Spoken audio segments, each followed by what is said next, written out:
You are looking at Julian's pronunciation guide, where we look at how to pronounce better some of the most mispronounced words in the world, like this other curious word. But how do you say what you're looking for today?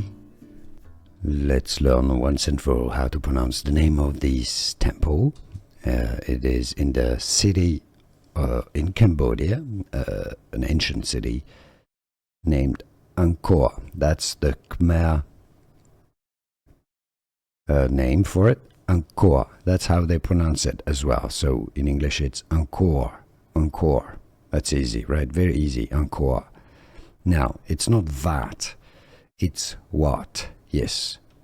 The spelling makes it really straightforward, really clear. It's not very often that you have Asian languages that, can be spelled so well in English. Angkor Wat. Angkor Wat is how it's pronounced, including in Cambodia. Angkor Wat. So it's easy.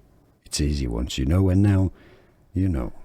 Here are more videos on how to pronounce more confusing words and names too many mispronounced. Like this video if you found it useful. I appreciate your support. I'll see you soon, and thanks for watching.